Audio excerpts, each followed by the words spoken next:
There is something genuinely remarkable happening in the world of professional tennis right now, and it has very little to do with what is happening on the court.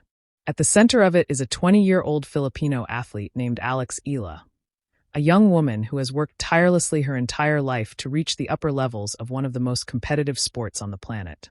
What started as a leaked television script has grown into one of the most significant moments in the recent history of athlete and media relations, drawing in two of the biggest names in tennis and capturing the attention of the entire sporting world. The story begins, as so many modern controversies do, with information that was never supposed to become public. Reports emerged that producers from the popular American daytime talk show The View, which airs on ABC, had allegedly been preparing a segment involving Alex Eala that was anything but a straightforward interview. According to insider accounts that spread rapidly across sports media, the segment was allegedly designed as an ambush of sorts, a scripted and carefully planned moment intended to surprise, embarrass, and publicly criticize the young tennis star in a way that would generate viral attention and drive up television ratings. The plan, if the reports were accurate, was not to celebrate a rising talent or explore her remarkable journey. It was reportedly to use her as a vehicle for drama, packaging a real human being and a genuine sporting achievement as raw material for entertainment. When this information began circulating, the reaction from the tennis community was immediate and visceral. People who follow the sport closely, players, coaches, analysts, and fans alike, understood exactly what it would mean for a major American television network to target a young Filipina athlete in this way. Here was someone who had dedicated years of her life to her craft, who had earned her place at the highest levels of women's tennis through sheer determination and skill, and who carried with her the hopes of more than 100 million people back in the Philippines. The idea that a television production team might look at all of that and see only an opportunity for ratings was, to many people, genuinely shocking. Alex Eala's rise has been one of the most compelling stories in recent tennis. She claimed her first WTA title in Guadalajara, a victory that sent an entire nation into celebration and confirmed what those who had watched her development already believed: that she was not just a promising junior player with potential, but a genuine elite talent capable of competing and winning at the highest level. She brought home gold medals at the SEA Games, representing the Philippines with intensity and pride. In Abu Dhabi, she produced comebacks that left audiences breathless, the kind of performances that build legends over time. Off the court, she signed ambassador deals with Nike, placing herself in the same commercial conversation as the most marketable names in the sport. Through all of it, she has carried herself with a humility and grace that has earned her genuine admiration from everyone who encounters her. She is, by any measure, exactly the kind of athlete that sports needs more of. That is precisely why the alleged production plan felt, to so many people inside and outside tennis, like more than just a poor editorial decision. It felt like a moral failure. And it was that sense of moral failure, that feeling that something genuinely wrong had been allowed to get as far as it apparently had, that brought the sport's biggest voices into the conversation. Novak Djokovic is, by almost any measure, the greatest tennis player in the history of the sport. He has won 24 Grand Slam titles, a number that stands alone at the top of the record books. He has spent more weeks as the world number one than any player before him. He has competed on every surface, in every condition, against every generation of rival, and he has found ways to win that defied expectation again and again.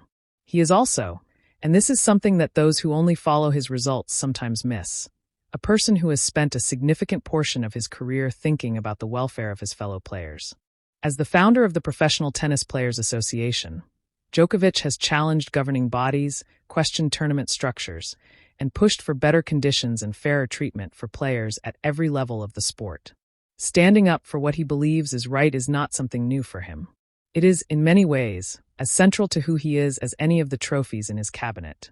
When news of the alleged script reached Djokovic and his team, the response was described by those familiar with the situation as immediate and unequivocal. This was not a matter that required long deliberation or careful political calculation. The position was clear. If a network was not willing to treat Alex Eala with the basic respect she had earned, then it did not deserve access to the sport she represented. That meant no interviews, no appearances, no behind-the-scenes access of any kind. A complete and total blackout. Djokovic reportedly made it clear to those around him that this was not a negotiating position or an opening offer. It was simply the standard below which he was not willing to go. The tennis world, he felt, had watched for too long while certain media outlets treated athletes as raw material rather than as human beings deserving of dignity. Base that skews young, millions of people around the world who follow him not just as a tennis player, but as a cultural figure. What he says and does matters in a different way than it might for almost any other player currently active in the sport. Alcaraz, who became famous at a young age and knows firsthand the particular pressures and vulnerabilities that come with early stardom, reportedly found the situation involving Eala deeply personal. He understands what it feels like to have your every action scrutinized, to be watched not just as an athlete, but as a symbol, a representative of something larger than yourself.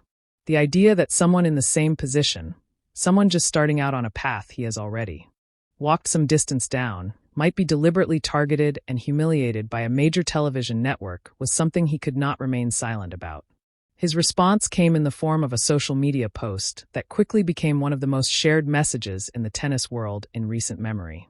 A photograph of an empty tennis court at dusk, quiet and still, accompanied by a caption that was short but carried significant weight. Integrity isn't for sale, and a declaration that he stood with Alex. The hashtag he attached to the post spread rapidly across platforms, picked up by players, fans, journalists, and commentators, growing into a visible and undeniable expression of collective support. What might otherwise have remained a sports industry story became a genuine cultural moment. The practical consequences of a combined Djokovic and Alcaraz boycott directed at a single network are difficult to overstate. In the lead-up to the North American hardcourt season, which culminates in the U.S. Open, one of the 4 most prestigious tournaments in the world, television networks invest enormous resources in their tennis coverage. The sport delivers massive audiences, major advertising revenue, and the kind of prestige content that defines a network's sporting identity. Post-match interviews with the sport's biggest names are not just nice to have. They are a fundamental part of the product that networks sell to their viewers and their advertisers. Losing access to the greatest player in the history of the sport and one of its most exciting current stars simultaneously over the same issue is not just a logistical problem. It is a reputational disaster of the first order. Sources within the tennis world report that the situation has spread beyond just those 2 names. Other players ranked in the top 10, both men and women, have reportedly instructed their representatives to decline requests from the network. Female players, who have their own long and complicated history with media coverage that too often reduces them to something less than the complete athletes they are, have been particularly vocal in their solidarity. What is emerging, those close to the situation say, is something that goes beyond individual loyalty to a single player. It is a collective statement about the relationship between professional athletes and the media that covers them, a declaration that there are standards below which players simply will not allow themselves to be treated. The demands that have reportedly been formally delivered to ABC's leadership are clear and leave very little room for interpretation. A full public apology to Alex Eala, delivered on air with the same prominence and platform that was allegedly planned for the original segment. Accountability for the producers responsible for creating the script. Until both conditions are met, the boycott remains in force. There are no back-channel conversations, no quiet compromises, no agreements made out of sight of the public that allegedly stood by while this was planned in the first place. The terms are binary. Either the network does the right thing, or it continues to face the consequences of not doing so. What makes this moment genuinely significant, beyond the immediate story of one network and one player and one leaked script, is what it suggests about a broader shift in the balance of power between athletes and media. For generations, the assumption has largely been that players need coverage more than coverage needs players. Networks and publications held the platform, the audience, and the narrative power. Players came to them, accepted the terms offered, smiled through interviews that sometimes had very little to do with their actual lives or experiences, and moved on.